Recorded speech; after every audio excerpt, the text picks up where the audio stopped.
Everyone had quite the productive week this week. My parents have just gone into Cape Town to go get things because finally travel between towns has been allowed, so they are able to go and get a whole bunch of stuff that we can complete jobs with, so that's very exciting. So we'll have a lot more jobs done in the next few weeks, and hopefully we'll be able to live off the grid soon. But yeah.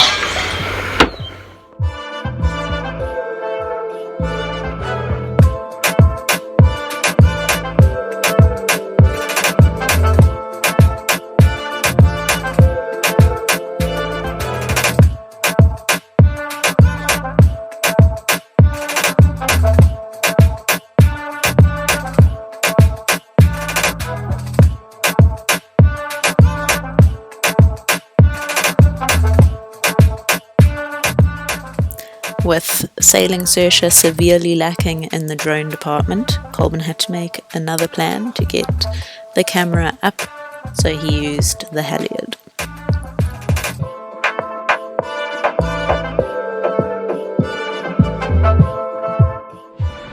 Hey guys, okay, so what we're doing today is that Denver and I are going to be removing this plate on top of the fuel tanks, and as you can see there's probably about 200 bolts. I'm almost certain Colvin was a woman in his past life because he loves to exaggerate. So it's going to take a little bit of time, and what we're going to do is we're going to install a fuel return valve. So I'm going to take off the main inlet from the deck, disconnect the breather pipe, and then these are your fuel lines coming from the engine to your from your tank to your engine, and then the ones that return, so anything that you don't use in the engine gets returned back into the tank to get used at a later stage.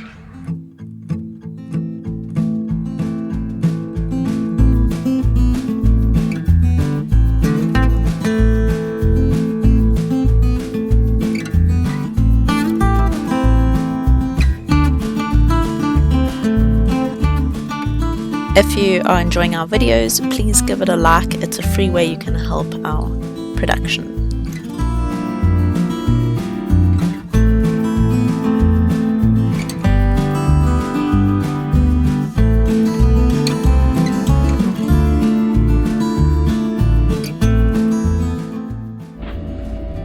Okay, so what we've decided to do today is we're going to have a look at this diesel tank again.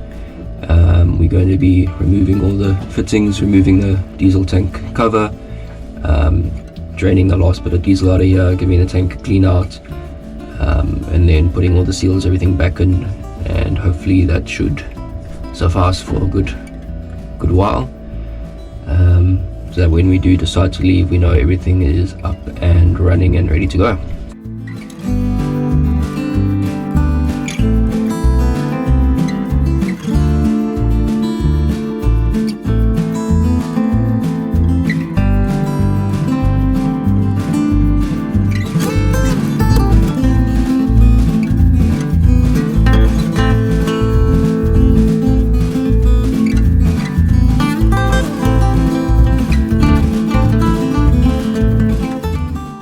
Okay, so updates so far, we have removed the diesel tank cover.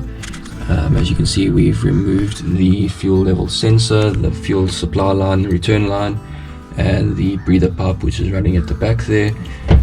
As you can see inside the tank is still a little bit of petrol and a little bit of diesel left in there. I'm gonna start working on that shortly. And start getting that out. As you can see, start getting the muck out. Colvin started yesterday preparing the tanks. This is our diesel tank, one in each forward cabin.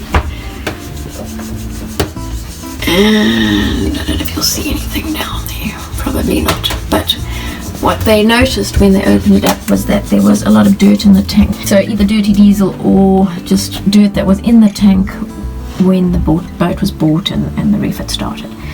So we are emptying it all out. Denver's painstakingly got his arm down there, taking it out by a little tub full, literally. And this is the kind of muck that he's found. It's not focusing in the diesel, which is terrible. And that's just one bit of, how many litres have you pulled out of there now? Close to 50. So very important. I'm glad that we decided to open up the tanks and really clean them out perfectly before we start filling up with our final new lot of diesel. So what we're doing now is we're just marking off 50 mils onto this steel pipe. I'm going to cut off sections. Hopefully we will be able to weld this onto the diesel tank plate, as we are missing a connection on the return hose. Once that's hopefully welded on, then we'll stick some marine fuel line on there, and that will run back into the fuel line, preventing any air being sucked back up the line.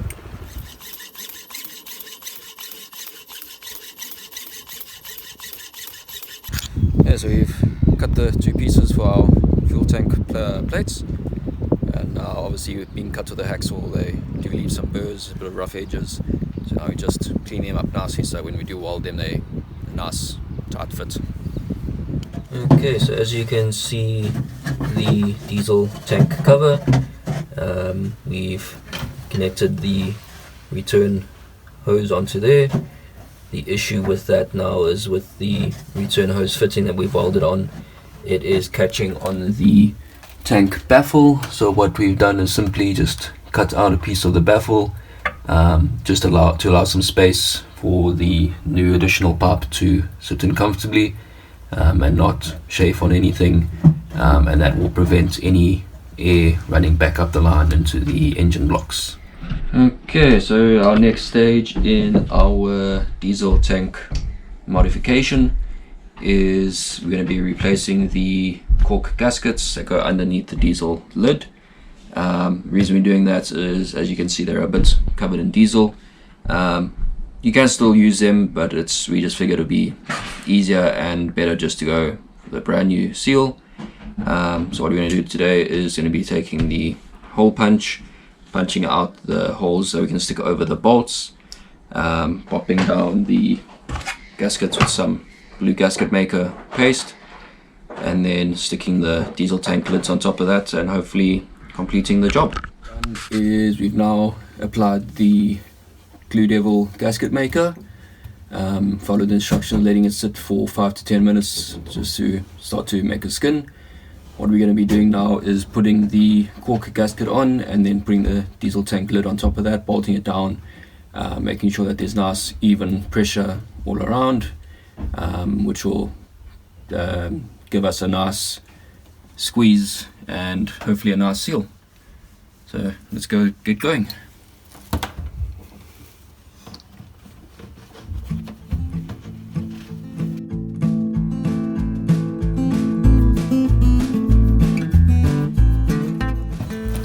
Now, unfortunately, the not so fun part, trying to get this guy back in.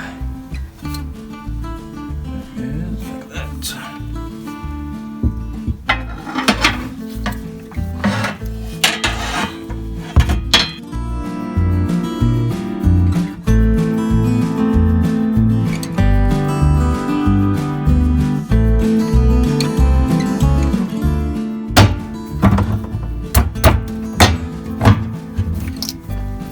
Yeah, a bit easier than we expected.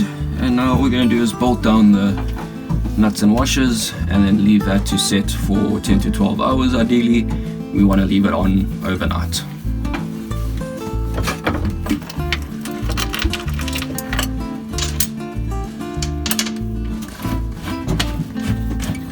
Denver's also back onto his next project. No one sticks to one, just one project. We like to have many on the go at once, just to confuse everybody. Denver, did you have anything you wanted to say about the gasket making and the fuel tanks? You ever going to take on a project like that again? I probably would take it on again.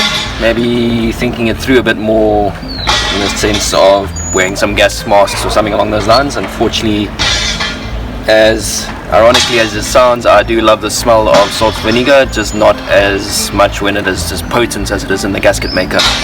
But otherwise from that, yeah, it was an interesting experience. It was something I haven't done before, and yeah, Lots of learning on this boat. yeah, jack of all trades, master of none, as they say.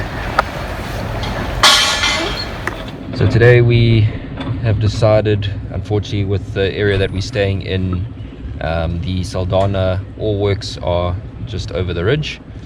And unfortunately with all the rain and the wind that we've had the last couple of days, we've actually had some of that ore powder blow into the marina. And as you can see, if you look closely on the stanchions, there's actually ore marks. So hopefully a little bit of elbow grease and some of this marine shine, we're going to start going through the vessel with all the steel stanchions, lines, anchor points, all that. We're going to go through and polish and hopefully get them to a nice gleaming shine.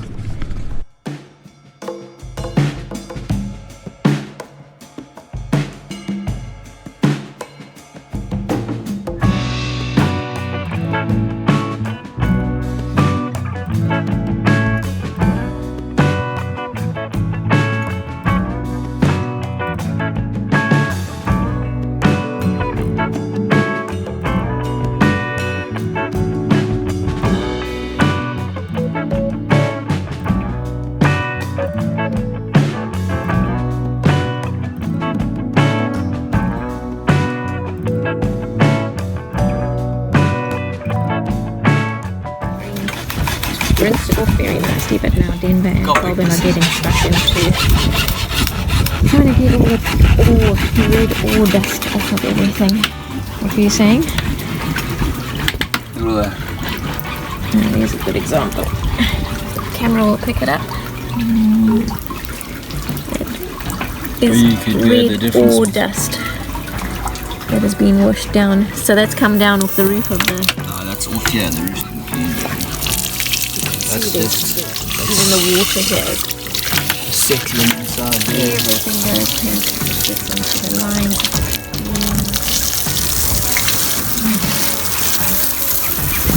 So we're looking to do that and that. So there's clean and there's still to do. The video is not picking it up, but it really is quite a difference.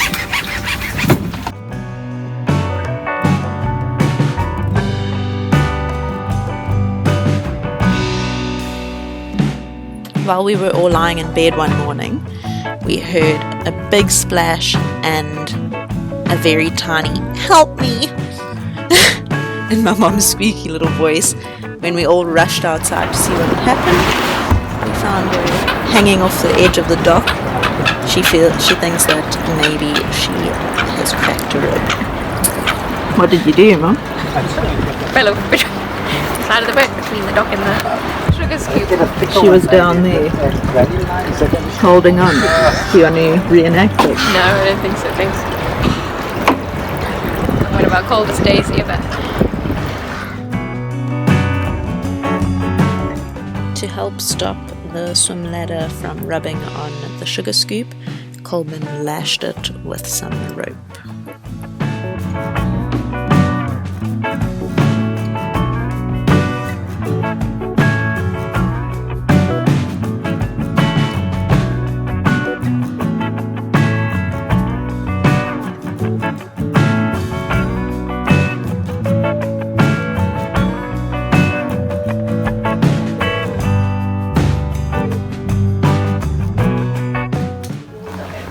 What are you up to? Yeah, you can see we've got a big hole in the wall here. Basically what I'm doing is just peeling the paint off, and over here there was like very bumpy fiberglass and stuff, and yeah, the ladies on the boat didn't like that, so they've given me the cut job. And So I'm going to fill all these little patches and holes and things, and then yeah, we're going to paint over it again, and hopefully it looks a lot better than what it does before that. And then we're going to then have a headboard that will go over the shelf, I think, as high as the fiddle, across the whole thing there. So it's basically just going to be this area here. This here is all fine, so I'm hoping to maybe feather the paint in here if possible on this line. Otherwise, you know, we might have to take all the paint off, so there's no line. But I'm hoping that maybe if we just smooth this out, we can just feather it in. How did you get the paint off? And the heat gun? Yeah, the heat gun didn't really do much. But you want to be careful using a chisel, where there were some spots where the chisel actually caught the fiberglass and peeled some of the fiberglass back. Just these little strands here. It's not major, but it's not something you want to do. You weren't too happy with the texture on the wall. We tried to cover, the fiberglass is quite bumpy over here, and like on most island birds by the looks of things. So we tore all the paint off again, and yeah, fed it, and now we're sanding it, and hopefully it's going to be better than the last time. So, as Colin explained to you in the previous videos, we are redoing our wall because the fiberglass underneath the stipple and paint did still look a little bit bumpy. So we've gone and fed it, and hopefully it'll make it a little bit better. It's definitely not going to make it perfect because they were quite big imperfections, but yeah, we will paint it and have to see. We're also going to put a headboard up over here, so from there, pretty much where that line is, will be a headboard down, so we're not focusing on that area, just above there. And then of course our lights will go here and here. So we also lost our paint tray overboard last night in the wind, so there's only a little bit of stipple paint left in the drum, so I'm just going to wing it and see how it goes. Let's get started.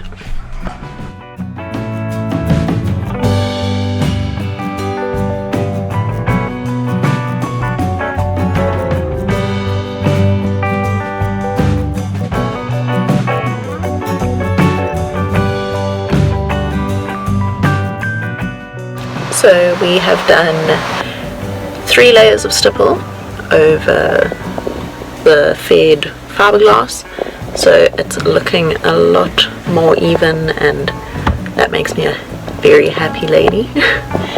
We were thinking about doing it for the last 3 or 4 months, and we were like, oh, is it worth it to rip all the paint off and stipple and redo it all? But it definitely is worth it in the long run. We're happy that we've done it. So now we are going to put on the polyurethane paint and see how it comes out. So that is it completed.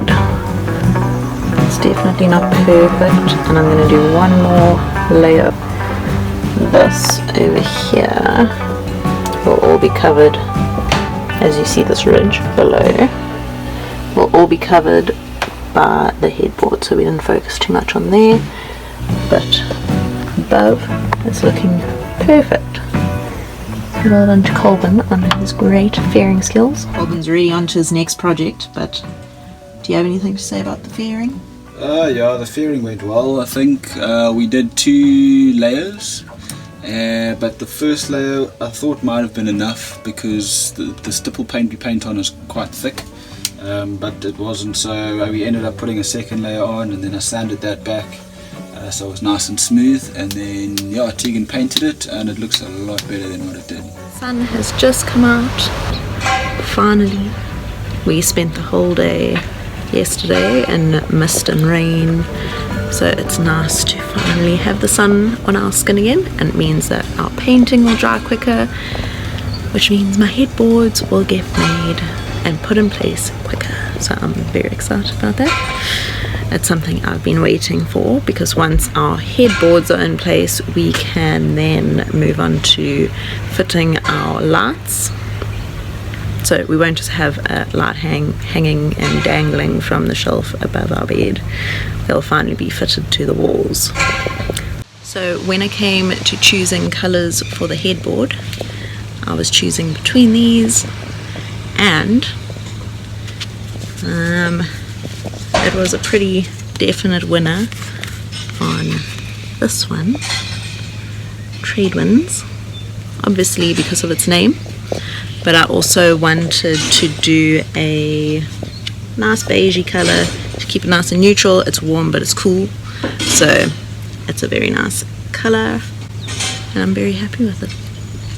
Definitely the name chose itself. So yeah, Colvin also, he was like, oh no, you just choose what you want, and I was like, there's a colour called Tradewinds, and he was like, that's the one. So yeah, we went with that one.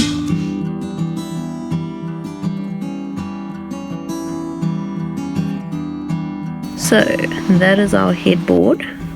The top piece obviously has only had its first coat, so it will inevitably match the bottom one. It'll be like my mother and point at things. That colour will match that colour when I'm done with painting it. And then we can get rid of all these wires, because it'll go over there pretty much, I think, on the headboard. And then it won't be dangling. I must say, when I got up in the middle of the night last night, I got a nice light to my forehead. So I'll be happy once those are fitted properly. But I'm very happy with my fed wall. It's looking way better than the picture from before. So yeah, very impressed. My dad has obviously made two separate pieces for the headboard, because like you saw before, there was a huge ridge on the wall, so you either lost a lot of space, which we cannot afford to lose any more length on our bed, because Colvin's feet really hang off the edge because he's so tall. So we didn't want to lose any more space, so our headboard goes flat against the lower wall, giving us about an extra 5 to 10 centimeters. So it does help with my lengthy husband.